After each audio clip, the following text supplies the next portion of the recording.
Сайн байцгаана уу хүмүүстээ. Өнөөдрийн дүрслэх урлаг хичээлээр бар зургийн арга ажиллагаатай танилцах, бар зургийн тухай дэлгэрүүлж үзэх болно.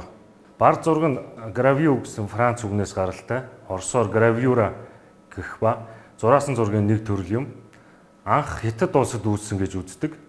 Ном судар хэвлэх, олон тоогоор ном судар хэвлэх ийм зорилготойгоор бар зургийг үүссэн гэж үздэг байна. За төвдүүд ном хэвлэх модон самбарыг пар гэж нэрлэдэг бол монголчууд пар гэдэг нь явандаа монгол хэл ярианд бар гэж нэрлэгддэг болсон. За тэр нь дардас гэж нэрлэх болсон байна. Өрнөдөд анх сэргэн мандалтын үеэс бар зураг бол хөгжиж ирсэн байдаг. Европ төвд 15-аас 16 дугаар зуунд бар зураг хүчтэй хөгжиж байсан гэдэг. Бар зургийн төрөл ангилал бар зургийг дотор нь модон бар буюу хайлон гэдэг мод гэсэн үг нь графо гэдэг нь бичих зурах гэсэн юм төвчлөл байна. За дотор нь бол модон бар, төмөр бар, мөн чулуун бар, хулдаасан бар, зис бар, тугалган бар, цал бар.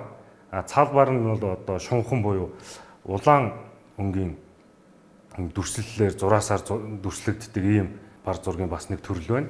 За мөн офорт буюу хуурай зүү гэх мэт төрлүүдэд ангилагддаг байна. За тэгээд өнөөдрийн хичээлээр бүгдээрээ энэ дотроос офорт буюу хуурай зүүний тухай дадлага ажиллаар дэлгэрүүлж үзэх болно. Бар зургийн төрөл тэр дотроо зурааслах аргаар бүтээл хийх. Хүүхдүүд та бүхэн сайн мэдж байгаа scratch цаас гэдэг. Scratch цаас буюу зураасаар өнгийн зураасаар ингэж зурдаг. Scratch pad-ыг гэрээ нөхцөлд яаж хэрхэн бэлдэх үү гэдэг тухай өнөөдөр бас багш та бүхэн тайлбарлаж хэлж өгье. Хичээлийн хэрэглэгдэхүүнээ өнөөдөр ямар хэрэглэгдэхүүн ашиглах вэ гэдгийг багш нь хэрэглэгдэхүүнээ тайлбарлаж өгье. За хичээлийн бол зургийн дэвтэр бидэрт мэдээ шаардлагатай тийм ээ. Зургийн дэвтэр за зузаан зургийн дэвтрийн цаас нь зузаан байвал их зүгээр ус даах талаасаа. За өнгийн хэрэгслүүд өнгийн харандаа палмастер эсвэл усан бодог гуаш ч юм уу те ийм өнгийн хэрэгслүүд бидэрт хэрэг болно. За мөн шүдний жиглэр эсвэл юу ээж бас болж байгаа. Шүдэнцний мод тийм үзүүртэй модон тийм зүйлс. За мөн мөхөлцсний ишээр бас хийж болдог. Бүгдээрээ мэдэн шүү дээ те. Мөхөлцсний маруучингийн иш байгаа. Энэ ишийг ингээд үзүүрлээд яриахан үзүүрлээд ингээд зориултын scratch pad-н дээр зурдаг ийм харандаа маягийн үзүүртэй юм зурааслах хэрэгсэл өөрсдөө гэрээ нөхцөлд энэ мөхөлцсний ишээр ашиглаж хийж болно. За тэгээ үзүүрлээд бол ийм болж байна те. За мөн сэрэ.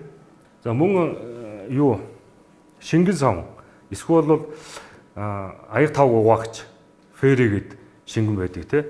Тийм бодисыг бас хэрэгжилж болно. За тэгээд скотч дотроо нарийн скотч, өргөн скотч аль нь бас гар дор ойрхон байж бол бидэрт бас хэрэг болно. За тэгээд цавуу. За мөн слайд бас хэрэг болно. За бид нар энэ өнгөөр ингээ зохиомжилсан öngийнхөө зохиомжийг слайд наачвал скотчдож цаг авалгүйгээр хурдан түргэн бас будаж дардаслахад бас маш давуу тал болдог учраас гар доорч слайд байвал слайдыг бас ашиглаж бас болох юм байна. За мөн биер нөгөө будгаа түрхэн. За арилдаггүй маркер буюу перманент маркер, штрих гэх мэт хичээлийн хэрэглэгдэхүүнүүд бидэрт байх ёстой байна. За ингээд хичээлийнхаа үндсэн үйл ажиллагаа руу орцгоё бүгдээрээ. За эхлээд бид нар яах ёстой вэ гэхээр зургийн дэвтрийнхаа цаасыг зохиомжлон за тэг шимттэй болон ийм давталттай хэмнэлтэйгээр за мөн ийм өөрийнхөө сэтгэхүйн төсөөллөөрөө зохиогоод ингээд зурааслаад будахад бэлдэх ёстой байгаа. За тэгэд энийг бүгдээрээ туршиж дараах дадлага ажиллаар хийж гүйцэтгэж үзүүлцгээе. Энэ бүтээл хэрхэн scratch pad-а бэлдэх үү гэдэг бүгдээрээ дэлгэрүүлээ үзье. За бидэрт хичээлийн хэрэглэгдэхүүн эхлээд зургийн дэвтрээ байрлуулад зургийнхаа цаасыг ийм цагаан цаас байлаа гэж бодоход зургийнхаа цаасыг тавьж агаад шугамдаад одоо ийм хэмнэлтэй давтамжтай ширхэхээр нь уртаар нь зурх уу гэдгээ бодно. За уртаар нь авах юм бол өнгөө одоо игнүүлж цэгцтэйгээр одоо зур дүрслэхэд бас их хэрэгтэй байдаг. За мөн санамсаргүй дүрс холбоод юм уу геометрийн онцгүүдийг холбоод юм санамсаргүй дүрсээр зохиомжилж хийж болох нь байна. За тэгээд одоо бүгдээрээ яг энэ үндс үйл ажиллагаа руу орцгоё. За ингээд шугамдаад бэлдсэн цаасаа ингээд бэлдэн болгочоод бүгдээрээ цаасаа ингээд будах юм байна.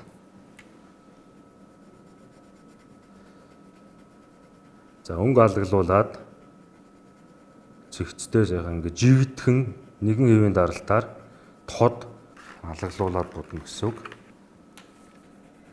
Жигдхэн сайхан будж дуусныхаа дараа бүгдээрээ энэ цаасаа хэрвээ та нарт гэрт чи слайд байхгүй бол скотчтож одоо гадаргуу мүлгэр тийм толисон гүлгэр болгох боломжтой.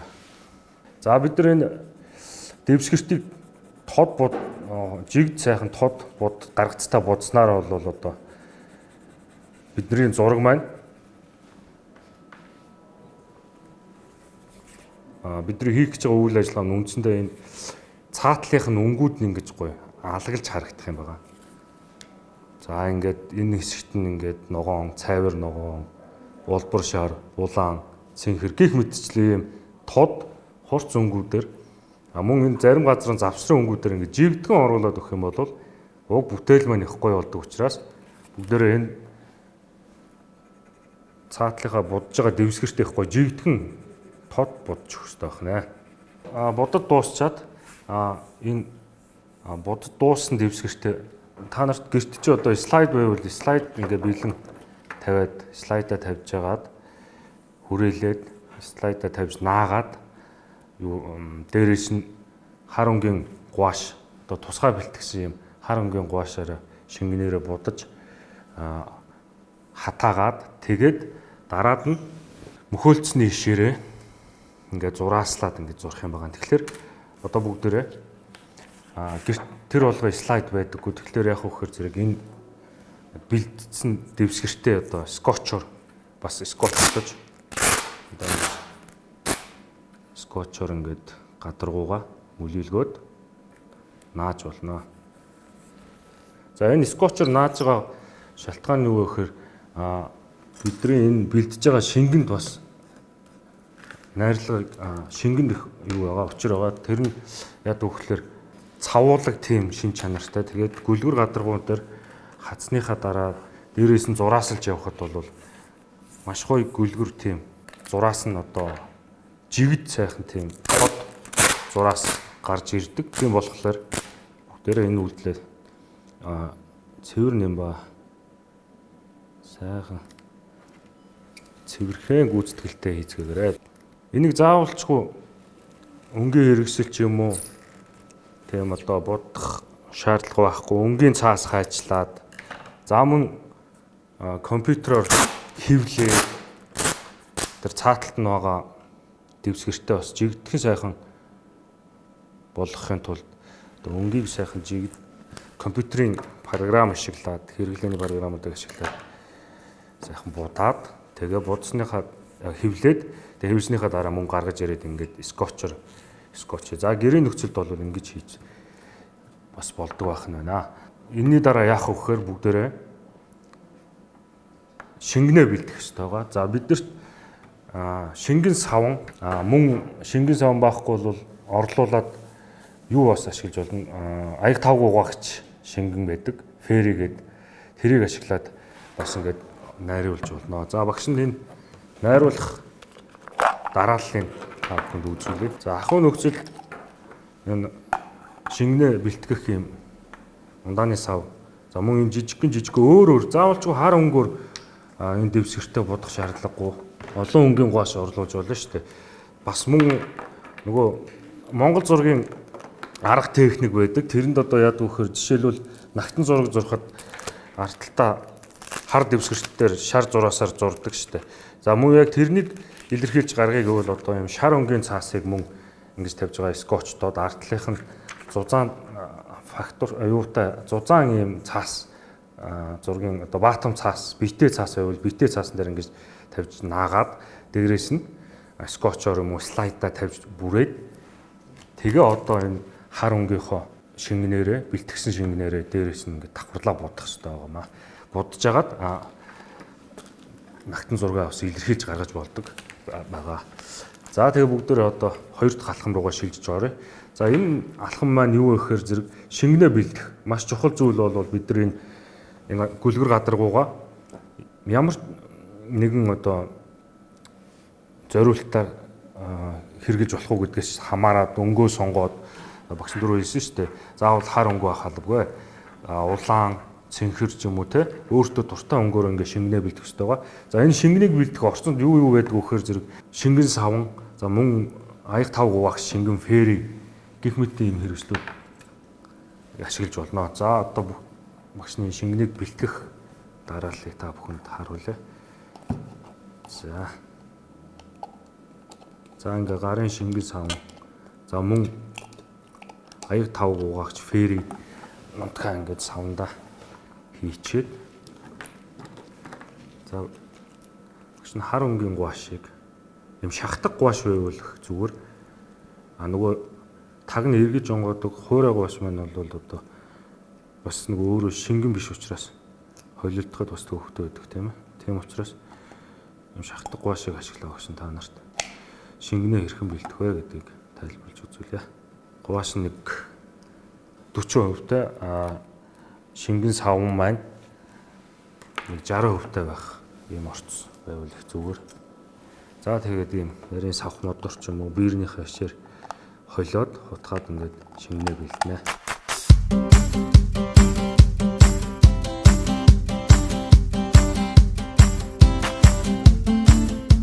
За ингээд шингэн төрхөц маань бэлэн боллоо. За тэгээ одоо энийг нөгөө бэлтгэсэн бид нар түрүүн бэлтгэсэн гүлгэр гадаргуутай скотчоор ингээд наацсан энэ бэлтгэсэн цаасан дээр одоо биерээр гой зөөлхөн өстэй биер байх хэвээр. Биерний өс маань хатуу ширүүн байх юм бол нөгөө цаатлынхаа гүлгэр гадаргуудаар түрхэж байгаа учраас маш их тийм цагаан зураас нь ч юм уу тийм цаатлын дэвсгэртийнхаа зураасыг ил болгож харуулад байдаг учраас юм зөөлхөн өстэй яг араараа тэмтрээд үзээд зөөлөн өстэй биер сонгуул маш зөв. За талбай хурдан бүрхэх учраас талбай хурдан бүрхдэг учраас энэ талбай томтой ийм биерээр багшна. Санийхаа бэлтгэсэн шингэнээ одоо ингээд хутгаад холиод за одоо ингээд та нар бодож үзүүлье. За ингээд зөөлхөн жигтгэн. За энэ маань хатгахта тодорхой хугацаа шаарддаг учраас та бүгд юу гэрийн нөхцөлд бол одоо өсний сэнс байвал үлээл гэж бас болох юм. За мөн паарн дээр тавьчих болно те. За харин эндүү энтрээр бол эндүүж болохгүй шүү. Энэ бас аюулгүй байдлынхаа хувьд ч тэр тохиромжтой температурт бас ингээд хатай гэвэл жижигхэн хөөрхөн сэнс ч юм уу те. Эсвэл сэвэд сэвүүрээр дэвүүрээр ингээд юу яаж болно шүү дээ.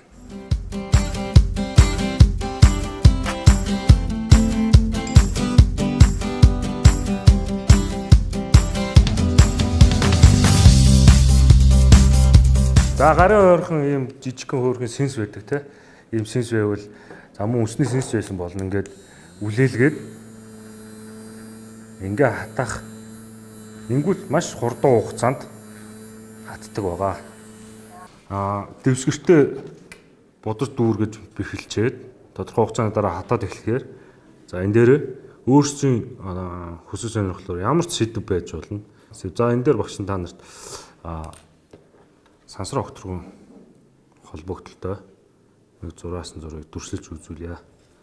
За тэгээд бид нар нөгөө гар доорх материалыг ашиглаад хийсэн үзүүртэй зүйлсээр бэлтгэсэн юм дээр зураас тад зураа явчих.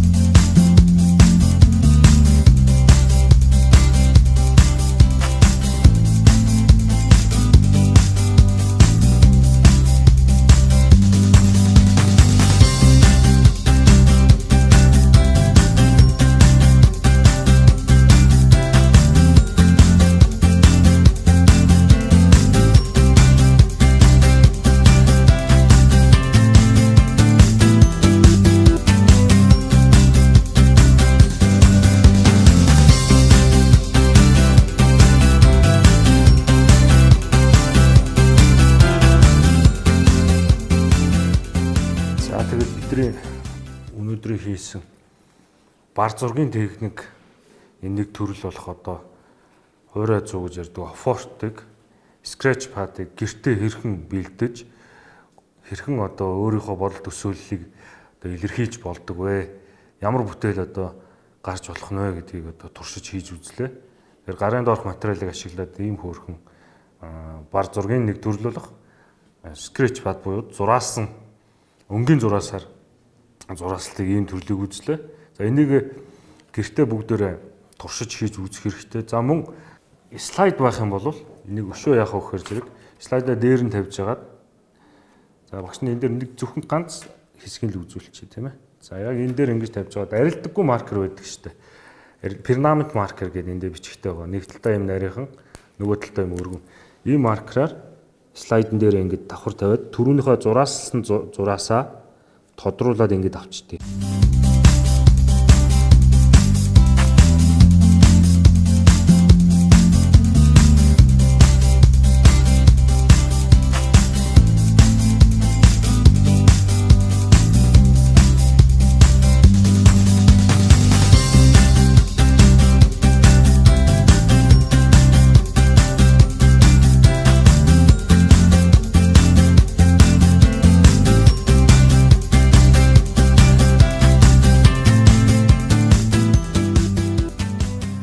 Болцсон хэсэг байна тийм ээ. Яг энэ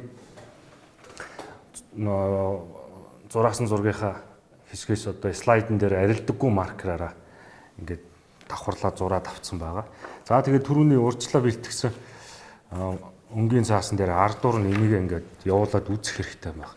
Тэгэхээр бас л одоо энэ зураг маань хувилбар хоёрлогоо шилжээд ийм одоо өөр тэ коллаж маягийн юм бүтээл гарч ирж болдог байх нь шүү дээ хүмүүстээ. За ингээд энэ хоёр аргыг өнөөдрийн хичээлээр багш та нарт тайлбарлаж зааж өглөөд хоёулангийн туршаад өшөө дэлгэрүүлээд яаж гой бүтээл гарч ирж болохоор байна гэдгийг гэрийн нөхцөлд одоо бүгдээрээ хийж туршиж үзээрэй. За хичээлийн дүгнэлт буюу баттгал хэсэг дээр өнөөдөр бүгдээрээ бар зургийн төрлөөр scratch pad-ыг хэрхэн бэлтэх үү гэдгийг үзсэн. За тэгээд энийг ашиглаад өшөө цаашаа коллаж руу яаж хувиргаж болох уу гэдгийг бас үзлээ. Тэгэхээр гэрийн даалгаварт бүгдээрээ сургачгийн 48-аас 49 дугаар хуудсан дээр байж байгаа бар зургийн арга ажиллагаа, бар зургийн одоо техникийн тухай энэ мэдээллийг гэртээ дэлгэрүүлж уншаад гэрийнхэнтэйгээ ч юм уу анги хамт олонд хичээл орохоор анги хамт олонтойгоо хамтраад өнөөдрийнхөө хичээл дээр үзсэн энэ бар зургийн төрлүүдээс ашиглаж бүтээл хийсэн зураасан өнгийн зураасаар зурааслах энэ хичээлийг гэртээ туршаад за хичээл орохоор анги дээрээ очиод анги хамт олнороо туршаад үзэх хэрэгтэй. Энэ хоёр дахь хувилбар нь бол слайдн дээр мөн энэ хэв зураасан зурганаасаа арилдаггүй маркерыг ашиглаад одоо хоёр дахь хувилбар руугаа бас ингээ өнгийн ард талд нь өнгө өгөөд ийм коллаж маягийн дүрс хийх юм арга байна. Ийм аргыг бас үзлээ. Тэгэхээр энэ хоёр аргыг хоёулангийн ашиглаа гэрийн даалгаварт хүүхдүүд өөрийн бодол төсөөллөөрөө бар зургийн одоо бүтээл гэртээ бүтээж зурж туршиж үзээрэй. За ингээд анхаарал тавьсан хүүхдүүд та бүхэндээ баярлалаа.